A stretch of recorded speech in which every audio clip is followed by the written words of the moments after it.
Solicitor General Jose Calida's net worth increased from 36.9 million pesos in 2017 to 73.4 million pesos in 2021. This is according to his statements of assets, liabilities, and net worth or SALNs obtained by Rappler. His SALN shows Calida doubled his wealth while in office under President Rodrigo Duterte's administration. Calida declared in his 2021 SALN that as of December 31 last year, he owned 9.1 million pesos worth of real properties and 64.3 million pesos worth of personal properties. Calida is the highest paid Solicitor General, landing him on the top 2 of the list of highest paid government officials, a spot which no Solicitor General has claimed before. Calida's government earnings were propelled by his millions in allowances, a long-running dispute between the Office of the Solicitor General and the Commission on Audit. Calida's personal properties went up in worth from 32.156 million pesos in 2017 to 64.263 million pesos in 2021. The main increase was his cash on hand and in bank. He had 22.27 million peso cash assets in 2017, which grew to 54.82 million pesos in 2021. The OSG under Calida was used to go against perceived critics of the government, including priests, lawyers, and the media.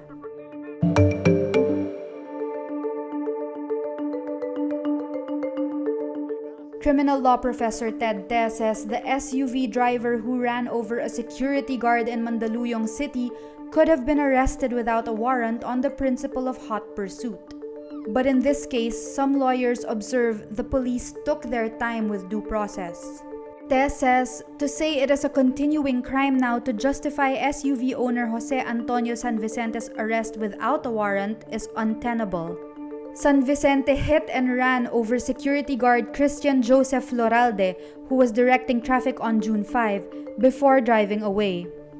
Acting Philippine National Police Chief Lieutenant General Vicente Danao Jr. says, as far as the PNP is concerned, they consider this case solved. In a press conference with Danao and his family on Wednesday, June 15, San Vicente apologized to the victim and his family. Need more context, clarity, and perspective? Get the full picture with Rappler Plus. With exclusive content and events, you'll get an opportunity to discuss issues with reporters, experts, and featured guests while helping Rappler continue its fearless journalism. Join now. Threat hangs over groups planning to stage anti-Marcos protests on June 30 for incoming President Ferdinand Bongbong Marcos Jr.'s inauguration at the National Museum. This after Police Acting Chief Lieutenant General Vicente Danao Jr. said last week only Marcos supporters will be allowed to stage mobilizations near the venue. But Justice Secretary Menardo Guevara says on Wednesday, June 15, rallies can be held during the inauguration as long as their statements do not constitute sedition or oral defamation.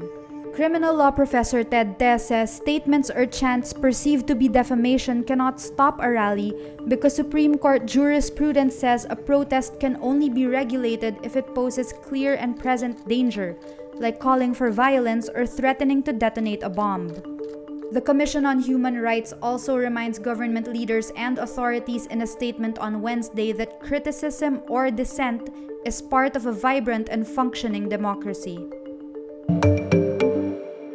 K-pop pioneers BTS face tears and sympathy from fans but anger from shareholders in their management company HYBE after the band announces a break from group musical activities.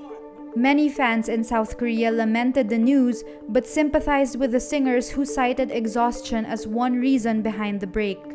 Other fans on social media blame BTS's management group HYBE for relentlessly pushing for new albums and other money-making opportunities. The group's unexpected announcement also fuels anger among investors in HYBE, whose shares plunged 25% on Wednesday, wiping nearly 2 trillion won or $1.55 billion off its market value.